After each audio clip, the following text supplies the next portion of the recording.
Hello, my name is Charlotte, and in today's episode of Curiosities, we are going to see one of the most curious findings in the world.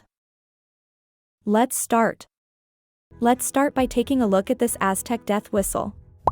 Look, it is shaped like a skull, although we can also find it in the shape of a monkey or other animals. As I was saying, this one is shaped like a skull. We have the sockets, the nose, the teeth, some big threatening fangs. At the top of the skull we find a tube, this is where we have to blow. And in the back part we find a big hole, that is where the sound will come out. Between the tube through which we blow and this hole through which the air will come out, we have a handle with a hole through which we can pass a string to turn this whistle of death into a pendant. Originally they were made of clay by the Aztec culture 500 to 700 years ago. The Aztec culture is located between the year 1300 to 1521 AD in central Mexico, and in principle we would classify it as a musical instrument of the time. I'm going to play it and we're going to discover that terrifying sound. Ready?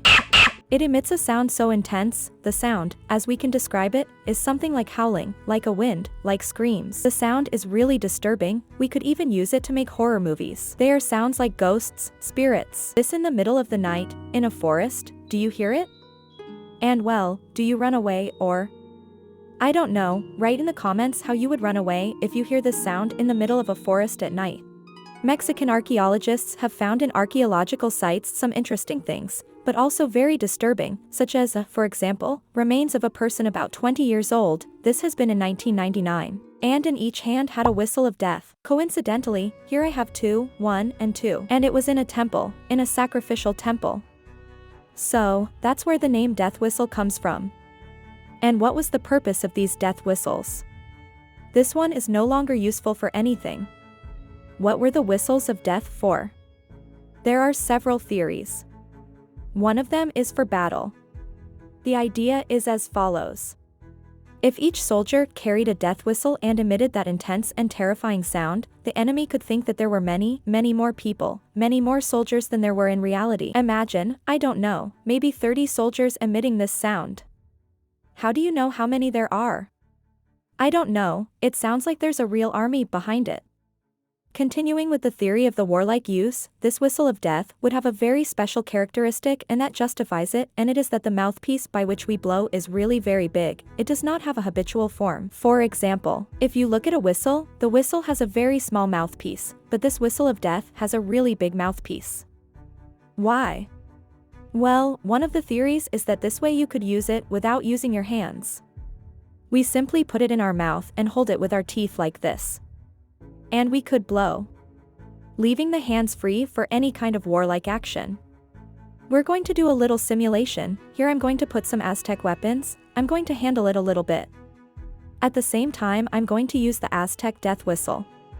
Here we go. In this way, the Aztec death whistle would function as a psychological weapon as well. And as I told you, this individual way, the Aztec death whistle would function as a psychological weapon as well. And as I told you. So, that's how they found him, yes, and he was in a temple where sacrifices were made. So, it is also believed that the whistles of death were used for sacrifices. It could be that it was a way of invoking the wind god, because it emits a sound similar to the wind, it blows like the wind. If we make it looser it will be heard better. And there is a third theory, which is for health, a tool or musical instrument that helps health or a weapon against health. And it is said that the whistles of death emit sounds, infrasounds, capable of altering the human body. If the whistle is very big, it emits sounds that are harmful to the body. It could be that it was a way of invoking the wind god, because it emits a sound similar to the wind, it blows like the wind. If we make it looser it will be heard better. And there is a third theory, which is for health, a tool or musical instrument that helps health or a weapon against health. And it is said that the whistles of death emit sounds, infrasounds, capable of altering the human body. If the whistle is very big, it emits sounds that are harmful to the body. In the whistle of death that is not broken, there you can see that yellow piece with the hole.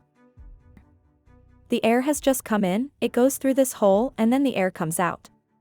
It goes into this chamber, this hole here, but it also goes into this ball. How does it get into that ball? Let's take a look at it. The ball, at the top, very close to the hole that we saw before, also has another hole. There you see it. When we blow, the air that we blow goes through that other. And if the whistle is small, it can emit sounds that can transfer the mind to death, to a state of consciousness where you can even have hallucinations. To reach that hallucinogenic state, it is indicated, according to studies in Mexico, that 2 whistles are required. And here I have 2, coincidentally. But if you blow with a lot of force, it is impressive how much volume you can get from this. This one hurts and it's really tiny.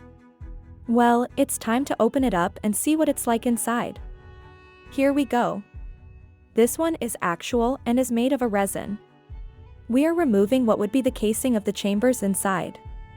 We are going to extract the duct through which the air enters, which is this one. We're continuing to remove it. Okay, there it is, removed. Now we can see what the whistle of death looks like on the inside. See, look. From acoustic studies, the similarities between the sound of the death whistle and the screams of men and women were analyzed. As a result, it was confirmed that the sound produced by this instrument resembles human screams, but among them it sounds specifically like a scream of horror, which causes more fear. Compared to the men's screams of fear, the women's screams were more similar to the sounds of whistles. The low frequency range of the whistle was similar to the frequency characteristics of the sound of a fear-induced human scream. Other researchers believe it is a mistake to think that this whistle emitted a high-pitched, screech-like sound, as these sounds, called the Aztec death whistle, are actually produced by much larger experimental replicas of the whistle. Music archaeologists around Edge both had the opportunity to test the original unearthed whistles, and their sound was much softer. He describes the sound as similar to atmospheric noise created by the wind. 5. Whenever whistles were found on battlefields or in warrior graves, they were most likely ceremonial or religious rather than sonic weapons. However, the symbolic purpose and actual use of the whistle continues to be subject to study and speculation. In 2023, Action Lab specialists faithfully reproduced the Aztec death whistle using 3D printing technology. The new version was created from a single well-preserved specimen, the one found in the hand of a decapitated young man during excavations in Mexico in 1999.